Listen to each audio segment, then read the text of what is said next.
ምን ሆነልሽ? እኔ በቅድሚያ ዘማሪው ነው አገልጋይ አመሰግናለሁ። ምክንያቱም ከቅድሙ ጀምሮ መልእክታቸው ለእኔ ነበረና ቋንቋ ትንሽ ያስቸግረኛል፣ ግን አውቃለሁ በመዝሙሩ ውስጥ ያለው መልእክት ለእኔ ነበረና አጨብጭቡት። ሃሌሉያ። እግዚአብሔር ትልቅ ነው። በእኔ ህይወት ላይ ትልቅ ነገር ነው የተሰራውና እኔ እግዚአብሔርን በጣም አመሰግነዋለሁ። ምክንያቱም ትልልቅ ጨለማዎችን እግዚአብሔር አሳልፎኛል። እዚህ ጋር የመቆሜ ትርጉም ከእግዚአብሔር ነው፣ ከኔ አይደለም። ምክንያቱም የገጠምኩት ከጎልያድ ጋር ነበረ፣ ከኔ አቅም ጋር ከሚሄድ ሰው ጋር አልነበረም። እና ይሄ ዶክመንት ነው። ይሄ ዶክመንት የቆየው 2010 ተመዝጋቢ ነበርኩኝ። አዲስ አበባ 4 ኪሎ ተማሪ ነበርኩኝ። 2010 ላይ ተመዝግቤ ስመዘገብ ከኔ ጋር የኔ ጓደኞች እኩል የተማርን 2012 ላይ ዶክመንታቸውን ተቀብለው ነበር። 2012 ላይ ከዲኑ ጋር ከባድ ጭቅጭቅ ውስጥ ገባን ማለት ነው። ይሄ ምንድነው? በፍጹም ማይጠየቅ ጥያቄ ጠየቀኝና አይሆንም ማለት ስለው እስቲ አንቺ አቅም እንደሚያዋጣ ያለው አለኝ። ሰውየው በጌታ አይደለም፣ እኔ በጌታ ነኝ።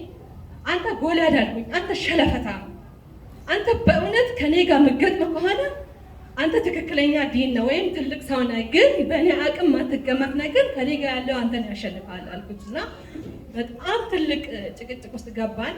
የሁሉንም ፕሪንት እያደረገ እየሰጠ የእሷ ይቆይ ተባለ። የእሷ ይቆይ ሲለኝ ምክንያቱ ምንድን ነው አልኩኝ። ምክንያቱም በፍጹም ከኔ ጋር የሚነካካ ጥፋት አይደለም እና የኮሌጁም ጥፋት አለ። በዛ ላይ ልንግባባ አልቻለም። የእሷ ፕሪንት አይሁን የቆይ ተባለ። ቆየ በጣም ከ2012 ጀምሮ አዲስ አበባ በወር ውስጥ 5-6 ጊዜ ሄዳለሁ፣ ግን የለም በፍጹም አይደረግም፣ አይሰጥሽም። ምክንያቱም እኔ ያልኩትን ነገር እሺ ማቲ ከሆነ እስቲ አንቺ ሴቷ እኔ እንደምትገጥሚኝ ያለው አለ። ብትሰጠኝ ወረቀት ነው፣ ብትከለክለኝም ወረቀት ነው። ግን ያንን ወረቀት ወስጄ እኔ እድገት ባገኝ በአንተ ዝሙት ምክንያት ያንን ባገኝ እኔ ለልጆቼ ማበለው መርዝ ነው እንጂ በእውነት እኔ ከአንተ ጋር እንደዚህ አይነት ነገር ውስጥ አልገባም አልኩኝ። እግዚአብሔር ምስክሬ ነው። ከዛም በኋላ ከባድ ችግር ውስጥ ገባሁኝ ማለት ነው። መጨረሻ ላይ እኔ እግዚአብሔር ወይ በቃ ለምን ጣልከኝ? እንዴት ነው አሕዛብ ይመቻቸዋል፣ በእግዚአብሔር ያልሆኑ ጌታን የማያውቁ ዝሙትን የሚፈጽሙ ይመቻቸው፣ ግን እኔ ከአንተ ጋር እንጂ አንተን እያመለኩኝ በአንተ እግር ስር ሆኜ ለምን የኔ ነገር አይስተካከልም አልኩኝ። በተለይ ከሐዋሳ ወደዚህ ከመጣን በኋላ የክልሉ መፍረስ ምክንያት ወደዚህ ከመጣን በኋላ ከ2015 በኋላ በጣም ከጌታ ጋር በቃ እኔ ትተኛል ማለት ጀመር። ምክንያቱም ጎልያድ እያሸነፈኝ መጣ። ዶክመንት ያልተሰጠን ከመስሪያ ቤት እኔ ሰላምና ጸጥታ ሚሊሻ ጽሕፈት ቤት ሰራተኛ ነኝ። እዚህ ጋር ያለው ከኔ ኋላ የመጡ ያድጋሉ። ደረጃ እድገት አለ። ጽዳት ሰራተኛ ከኔ ተነስቶ ያድጋል። እኔ ግን በድሮ ቦታ ነኝ። ምክንያቱም ወረቀት የለማ። ወረቀት ከሌለ በምን ታድጋላችሁ? እና ከባዱ ነገር ውስጥ ገብቼ በቃ እንደው እንዴ ሃይማኖቴን ልቀይር እንዴ ብያል። ጌታ ተናግሯል። ሃይማኖቴን ልቀይር እንዴ በቃ በጌታ ያልሆኑ እየተመቻቸው እኔ ለምንድን ነው እንደዚህ መሆነው? እኔ ያልከኝን አንተ ያሸከምከኝን ያራመድኩኝ እንዴት አንተ ዝም አልከኝ? እኔ በምስልሙት ምክንያት ነው እንደዚህ ወደኋላ የቀረሁትና በቃ ሃይማኖቴን ልቀይር እስቲ በቃ እንደው ኦርቶዶክስ ልሆናልኩኝና እንደው መድኃኒዓለም ሄጄ እሰግድ ነበረ በእውነት በእግዚአብሔር ፊት ነው። ምክንያቱም በቃ እምነት ያንተ እግዚአብሔርም ዝም እጸልያለሁ አጸልያለሁ። እግዚአብሔር ዝም ካላችሁ ከባድ ነው በህይወታችሁ ውስጥ። ምክንያቱም በእኔ ህይወት ውስጥ ያላችሁ ሴቶች እንድትማሩ ነው። እሺ እንዳትዪ፣ እሺ እንዳትዪ፣ እሺ እንዳትታዘዢ። በእውነት በሰማይ ክብር ሆኗል። በሰማይ እግዚአብሔር ይስቃል።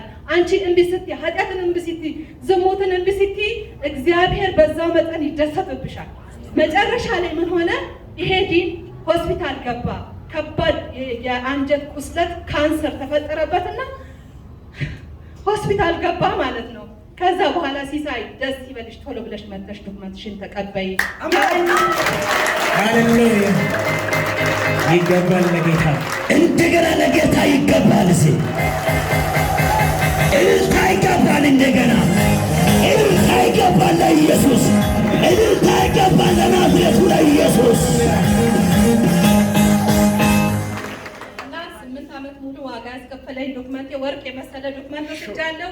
ከኃላፊም ጋር አልተነጋገርኩም። ለመስሪያ ቤት በእኔ ዙሪያ ያሉ ጓደኞቼ ይጨነቃሉ፣ ያለቅሳሉ። ምክንያቱም ዋጋ ከፍለሽ እንዴት ባጆችሽን ዋጋ ከፍለሽ እንዴት እንደዚህ ትሆኛለሽ፣ ከሰው መጨረሻ ትሆኛለሽ ብለው በጣም ዋጋ የከፈሉ የሚያለቅሱ ስለኔ የሚያስቡ ጓደኞቼ ነበሩ። ለማንም አልተናገርኩኝም። ቃል አውጣበት፣ ጸልይበት። ከፋይሌም ጋር አላገናኘውኝም። ማክሰኞ ቀን ነው መጋቢት 2 ነው የወሰድኩትና እግዚአብሔር ይህንን አደረገልኝ። ስሙ ይባረክ። ኢየሱስ ጌታ። ቆማችሁ ለጌታ እስቲ እልልታና ጭብጨባ ይገባል፣ ይገባል ለናዝሬቱ ለኢየሱስ። ሃሌሉያ ሃሌሉያ። ዘንድሮ እንዲህ ብዬ አውጃለሁ፣ ጠላት የእናንተን ነገር ሊበላ አይችልም። ይኸውላችሁ ከዋና መንጋጋ ዘንድሮ የአንዳንድ ነገሮች የተያዘብህ ነገር ይለቀቃል። አሁን እሱ እንዲመጣ ነው የሚጸልየው። እኔ አይመጣም እንዴ? የኔ ጌታ ያሸንፋል። አንተ ድል በደንብ አድርገህ ስማ። ካለበት ከጨለማ ውጣ፣ ካለበት ከጨለማ ውጣ። እግዚአብሔር ነፃ ያደርግሃል። በኢየሱስ ስም በአንተ ላይ ሆኖ የሚሰራው ኃይላቶች ሁሉ ዛሬ ይቅለጥ። በኢየሱስ ስም በአንተ አይምሮ ላይ የሚሰራው የትኛው የዘር እስፕሪት ሁሉ ዛሬ የቀለጠ ይሆን። የሴቶችን ደም የሚያስጠጣ መንፈስ የተመታ ይሆን። አለቃ መንፈስ ከአንተ ሕይወት የተመታ ይሆን። በኢየሱስ ስም በሴቶች ሕይወት ላይ ቁማር የሚያጫወት መንፈስ ዛሬ የተመታ ይሆን። በኢየሱስ ስም አስመሳይነት መንፈስ የተሰበረ ይሆን። ለአንድና ለመጨረሻ ዛሬ አመድ አድርጌያለሁ። ቶሎ ብለና በኢየሱስ ስም። ሌላ ምንም አልልም። ከፍ አለ፣ ከፍ አለ። ድጋሜ ምስክርነት ሀለቃ ነሽ አንቺ። ደግሞ አሁን ስልጣን ያንቺ ነው፣ ተሰልጦልሻል። መጽሐፍ ቅዱስ እንዲህ አለ እኮ ከኃይል ወደ ኃይል ከክብር ወደ ክብር አይደለም ብሎ። ስለዚህ አሁን ከክብር ወደ ክብር ተሻግራለች። ይሄ የለም ከዛሬ ጀምሮ እዚህ አለ ያንቺን ነገር አልፎ ሄደዋል። ከዛሬ ጀምረሽ እግዚአብሔር ታላቅ ሴት ነሽ አለኝ። እሺ ብቻ አይደለም የቢሮ የመኪና ቁልፍ ሁሉ ይሰጥልሻል። ከዛሬ ጀምረሽ አንቺ ታላቅ መሪ ነሽ አለኝ። በኢየሱስ ስም ተፈጸማለሽ። አጨብጭቡትና ሸኙ።